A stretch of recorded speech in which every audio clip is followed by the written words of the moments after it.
इंसान अपना बचपन कभी नहीं भूलता। यही तो वो समय होता है जब वो बिना कुछ सोचे सिर्फ अपनी छोटी सी दुनिया में मस्त रहता है। बारिश का सड़क पर जमा पानी काफी होता है हमारे मन को लुभाने के लिए। छोटी छोटी बातों में बड़ी खुशी मिलती है।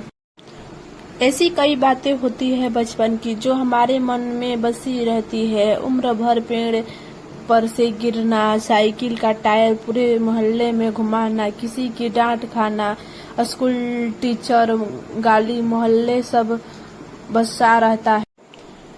मैंने 7वीं तक पढ़ाई एक गांव में की। पिताजी की सरकारी नौकरी थी। उनके बाद उनका तबादला किसी शहर में हो गया। उन्होंने उसके लिए कोशिश भी की। वो चाहते थे कि मेरी और मेरी बहन की शिक्षा उनके बाद किसी अच्छे स्कूल में हो। खैर, उनकी मेहनत का परिणाम उनको मिला और तबादला हो गया। मुझे याद है बीच सत्र में स्कूल को छोड़कर हमें जाना पड़ा था। उस समय बचपन में मुझे इस बात का पता नहीं था कि बाद में उस जगह, उस गांव को इतना याद करूंगा। तब मैं इसी बात से खुश हो रहा था कि हम नए घर, बड़े शहर जाएंगे। कई साल बीत गए लेकिन फिर वहां जाना नहीं हुआ। जाते समय पापा और मम्मी ने आस पड़ोस को यह वादा तो किया था कि हम आएंगे, मिलेंगे, लेकिन वो कभी हुआ नहीं। आज मैं 20 साल बाद फिर उसी गांव से होकर गुजर रहा था तो मुझसे रहा नहीं गया। मैंने अपनी गाड़ी उधर घुमा ली। इन सड़कों पर मैं इतने साल बाद आया लेकिन अभी भी मुझे लग रहा है जैसे यह मुझे जानती है और मैं इन्हें जैसे कि खुद ही खुश होकर रास्ता बता रही है, स्वागत कर रही हो।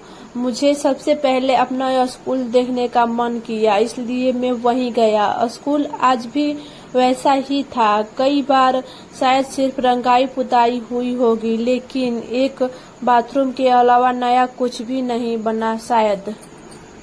थोड़ी देर मैं अपनी आंखों से स्कूल को देखता रहा। आधी छुट्टी के समय बच्चों को देखकर मुझे अपना बचपन याद आ गया। बच्चे को भीड़ स्कूल के गेट के बाहर जमा हुई। एक अम्मा अपना टोकरा लिए वहां बैठी थी। हमारे समय में भी यही होता था।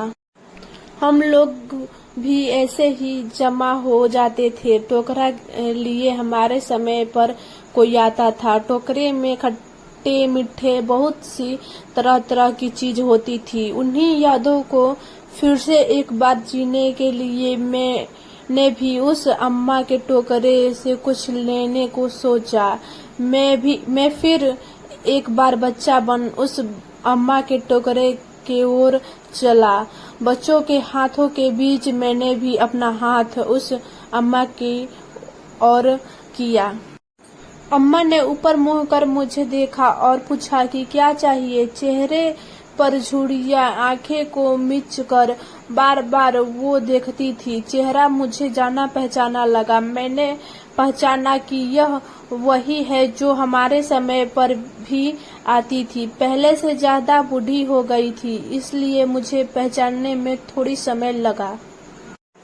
इतना समय बीत गया लेकिन आज भी यह उसी स्कूल के बाहर अपना टोकरा लिए आती है। यह सोचकर मुझे थोड़ा आश्चर्य हुआ।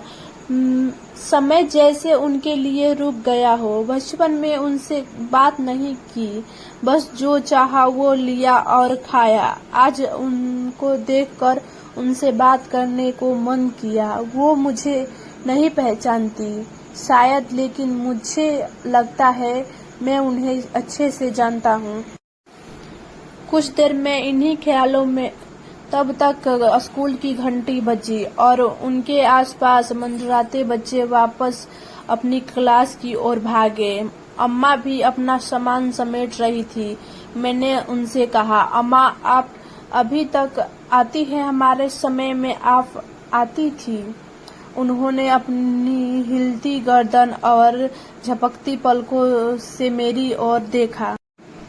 कान से कम सुनता था शायद इतना कहने पर भी उन्होंने फिर एक बार मुझसे पूछा, क्या कहा? माफ करना, थोड़ा कम सुनाई देता है। मैंने फिर वही बात दोहराई। अम्मा को सुनकर बहुत अच्छा लगा, बहुत खुश हुई। मुझसे कहा, खुश रहो बेटा, ऐसे ही तरक्की करते रहो। इतना कहकर उन्होंने मेरे सर पर हाथ रखा। फिर वो अपने काम में लग गई, सामान समेटने में। मैंने पूछा, अम्मा आप अभी तक आती है? आपके घर में कोई और नहीं है? अम्मा बोली, नहीं है। अभी मेरा एक लड़का था, लेकिन वो अभी मेरे साथ नहीं रहता। तुम्हारी तरह बड़ा हो गया ना, तो अब उसको माँ की जरूरत नहीं, लेकिन मुझको दिक्कत नहीं, वो खुश रहे बस। मेरे अब दिन ही कितने बचे हैं और ज्यादा भूख भी नहीं लगती, तो मेरा गुजारा चल जाता है। कभी स्कूल के बाहर, कभी पास के बाजार में, जितना होता है करती हूँ। और फिर यहाँ आती हूँ तो इन बच्चों को देखती हूँ, तो फिर मुझे अच्छा लगता है। अपनी बात खत्म करते ही उन्होंने कहा, अच्छा बेटा, खुश रहो। इतना कहकर वो जाने लगे। इस उम्र में उन्हें देखकर मुझे ऐसा लगा कि उन्हें कोई उम्मीद नहीं है, ना ही किसी से कोई शिकायत। वो उनके बेटे के बारे में मैंने सोचा कि और पूछूं, लेकिन फिर मैंने यह सोचकर नहीं किया कि क्या पता उन्हें तकलीफ हो। मैंने उन्हें रोका और उन्हें कुछ रुपए देना चाहा। पहली बार उन्होंने बेमन से ना कहा। मुझे पता था उन्हें इसकी जरूरत है। कुछ देर बाद मानी और उनकी आंखों से अब आंसू आने लगे। इस उम्र यह सब देखना कितना पीड़ादायक होगा। अगर हमारे माँ बाप हमारे बचपन में हमें ना संभालते जब हम बेबस थे, तब शायद कोई बड़ा ही ना हो पाता। लेकिन जब उन्हें जरूरत होती है, अगर हम ना उनके साथ ना हो या उन्हें 2 वक्त का खाना भी ना दे सके, तो इससे बड़ी कोई शर्म की बात नहीं। मुझे यह सोचकर सुकून आया कि अच्छा हुआ मैं अपने बचपन के स्कूल गया।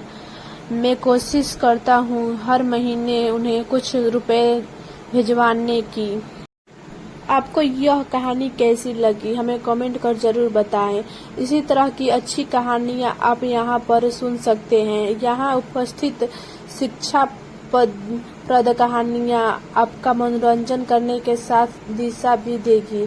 तो बने रहिए हमारे साथ और हमारे प्रयास को सफल बनाएं।